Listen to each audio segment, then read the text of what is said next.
नमस्ते दोस्तों और आपका स्वागत है इस YouTube चैनल पर जहाँ पर आप कोरियन सीख सकते हो, वो भी हिंदी से। और आज हम सीखेंगे कि हम कोरियन को किस तरीके से लिखते हैं। और आज हम कंप्लीट करते हैं हमारे बचे हुए कॉन्सोनेंट्स। चलिए शुरू करते हैं। देखिए नेक्स्ट कॉन्सोनेंट क्या है, ब। ब को हम किस तरीके से लिखेंगे, देखिए पहले हम ये इस तरीके से लिखेंगे, फिर यूं और ऊपर लगा देंगे एक डंडी। इस तरीके से ये हमारी इसकी जो साउंड होगी ये क्या होगी, ब। अब हम एक वर्ड करते हैं जो कि है बी। जो ये वर्ड है बी, इसका मतलब क्या आता है, रेन यानी कि बारिश। यहाँ पर आप देख सकते हो कि बी का मतलब क्या होता है, रेन यानी कि बारिश। और ब की साउंड हम किस तरीके से लिखेंगे, यूं और फिर इस तरीके से। बी। अब नेक्स्ट आता है कि जब हम इसे दो बार यानी कि एक साथ लिख देते हैं। ये जब हम एक साथ लिखेंगे तो इसकी साउंड एज ब नहीं प आएगी। प। पहले ये अकेला था तो इसकी साउंड ब, फिर जब हमने इनको दोनों को एक साथ लिखा यानी कि एज दिस, ये कैसे प्रोनाउंस होगा, प। हम इसे कैसे प्रोनाउंस, हमारे पास एक वर्ड है बापुन। बापुन का मतलब क्या होता है, बिजी। भापुन means busy. और यहाँ पर ये जो साउंड है दो वाली, दो जब ये इस तरीके से आते हैं यानी कि प जब दो एक साथ आते हैं तो इसे हम प्रोनाउंस करते हैं एज प। बापुन मीन्स बिजी। अब नेक्स्ट हंगुल है हमारे पास स। ये जो स है ये बहुत ही ज़्यादा इजी है, एक ऐसे और एक ऐसे, बस। इससे हम किस तरीके से प्रोनाउंस करेंगे, एज स। हमारे पास एक वर्ड है साराम। अब यहाँ पर आप आसानी से देख सकते हो कि इसके पीछे वॉवल आया है और ये अकेला है, हम इसे ऐसे प्रोनाउंस करेंगे रा। साराम, साराम। ये क्या है, म। ये क्या है, स। और इसे हमने कैसे प्रोनाउंस किया है, साराम। स को हम किस तरीके से लिखेंगे, एज दिस। और नेक्स्ट आता है कि जब हम दो स एक साथ लिखते हैं तो उसे भी हम स ही प्रोनाउंस करते हैं, यानी कि दो स तो वो स की तरह ही प्रोनाउंस होंगे।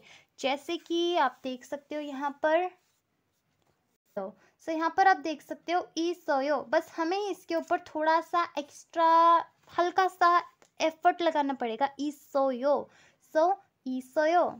वैसे तो सेम ही साउंड आती है, स जैसी दोनों में साउंड आती है। यहाँ पर आप देख सकते हो ई। यहाँ पर हमने क्या किया है, दो बार स लगाया है, मतलब दो बार स लिखा है, ई सोयो। और यहाँ पर भी साराम, साराम में एक स और ई सोयो में हमने क्या लगाया है, दो स। नेक्स्ट आता है, अब नेक्स्ट कॉन्सोनेंट आता है हमारे पास ये वाला, सर्कल। इसकी जो साउंड होती है वो उसकी तरह होती है जैसे कि हम नहीं बोलते सिंग, रिंग। जो इसकी साउंड होती है जैसे कि संग, रंग। इसमें ये जो साउंड आती है लास्ट में, इसे हम किस तरीके से लिखेंगे कोरियन में, बिल्कुल सर्कल की फॉर्म में। जैसे कि अगर हमें कोरियन में लिखना है रांग, रांग। रांग हम किस तरीके से लिखेंगे, सबसे पहले हम लिखेंगे र का सिंबल यानी कि ये, फिर हम आ लिखेंगे यानी कि रांग। अब अंग की जो साउंड है वो हम किस तरीके से लिखेंगे, बस ये सर्कल बना के। ये हमारे पास क्या हो जाएगा, रांग। ये कॉन्सोनेंट और ये भी कॉन्सोनेंट। लेकिन ये मेनली जो है इसे हम रिंग और सिंग की साउंड के अलावा एक और पर्पस के लिए भी इस्तेमाल करते हैं हंगुल सिस्टम में, और वो है कि दो वोवल जब भी एक साथ आते हैं जैसे कि आ और ई, हम इनके बीच में ये लगा देते हैं ताकि एक सिलेबल पूरा बन जाए। और एक और इसका रीज़न, और कभी कभी कोरियन के अंदर क्या होता है कि हमें अपना जो लेटर है वो डायरेक्ट वोवल से स्टार्ट करना पड़ता है, जैसे कि अन्योंग। अन्योंग में हम डायरेक्ट इस तरीके से नहीं लिख सकते कि अन्योंग, ठीक है। सिलेबल को कंप्लीट करने के लिए हम इसका इस्तेमाल करते हैं। ये हम आगे लगा देते हैं, इसकी कोई साउंड नहीं है बेसिकली, बस ये सिलेबल को कंप्लीट करने के लिए लगाया जाता है। हम इस तरीके से नहीं लिख सकते अन्योंग, हम हमेशा ये लगाएंगे, ठीक है। अब जैसे कि आप यहाँ पर देख सकते हो, नाई वर्ड हमने पढ़ा, सो यहाँ पर इसकी कोई साउंड नहीं है, हमने बस सिलेबल को कंप्लीट करने के लिए इसका इस्तेमाल किया है। सो ना ई। और अब नेक्स्ट कॉन्सोनेंट है हमारे पास ज। सो ज जो है हम इस तरीके से लिखेंगे, पहले एक स्ट्रेट लाइन, फिर यहाँ ऐसे। सो हम स लिखते हैं ना, उसके पीछे एक डंडी लगा देनी है बस। सो इसको हम किस तरीके से प्रोनाउंस करेंगे, एज ज। जैसे कि हमारे पास एक वर्ड है जिब, जिब। सो जिब का मतलब क्या होता है, हाउस यानी कि घर। सो जिब मतलब जीब। सो ज की साउंड के लिए हम इस हंगुल का इस्तेमाल करते हैं। और अब नेक्स्ट है जब हमने दो ज एक साथ इस्तेमाल किए, यानी कि यहाँ पर आप देख सकते हो यूं और यूं, जब हम इसके पीछे एक और लगा देते हैं ज। सो दो ज एक साथ किस तरीके की साउंड प्रोड्यूस करते हैं, च। जैसे चाची में जो साउंड आती है बिल्कुल वही। सो च। इसका भी हमारे पास एक एग्जाम्पल है, यहाँ पर एक वर्ड दे रखा है हमारे पास, जिन च। सो इसे हम किस तरीके से लिखेंगे, एज जिन च। सो चिंचा का मतलब क्या होता है, रियली यानी कि सच्ची में। सो चिंचा च की जो साउंड है इसके लिए हम इस्तेमाल करेंगे दो ज को। सो च की साउंड के लिए हम कौन सा हंगुल इस्तेमाल करेंगे, ये वाला, दो ज एक साथ। नेक्स्ट आता है हमारे पास ये वाली साउंड, यानी कि ज के ऊपर हमने बीच में एक डंडी लगा दी। सो इस साउंड के लिए हम इस्तेमाल करेंगे छ का। सो ये साउंड होती है छ के लिए। सो दोस्तों, इस तरीके से जो हंगुल लिखा जाता है वो हंगुल को हम किस तरीके से प्रोनाउंस करते हैं, एज छ। सो हमने एक एग्जाम्पल पढ़ा जो कि क्या था, छिंगू। सो छिंगू मतलब फ्रेंड। और अब नेक्स्ट जो हंगुल है वो हमारे पास है ख। अब नेक्स्ट जो हंगुल है वो क्या है, ख। ख को हम कुछ इस तरीके से लिखते हैं, सबसे पहले एक सीधी लाइन, फिर एक टेढ़ी लाइन और फिर एक और सीधी लाइन। ये क्या है हंगुल जिसे हम प्रोनाउंस करते हैं एज ख, जैसे कि खो फी। खो फी मतलब कॉफी। यहाँ पर आप देख सकते हो ये वाला हंगुल लिखा हुआ है और इसे हम कैसे प्रोनाउंस करते हैं, एज ख। और अब नेक्स्ट क्या है, थ। थ देखिए ये क्या था, द। हमने सीखा था कि ये वाला जो हंगुल होता है ये कौन सा होता है, द। लेकिन जब हम इसके बीच में एक और लाइन बना देंगे, यानी कि कुछ इस तरीके से, ये ई जैसा दिख रहा है, लेकिन हम इसे प्रोनाउंस कैसे करेंगे, एज थ। एज थ।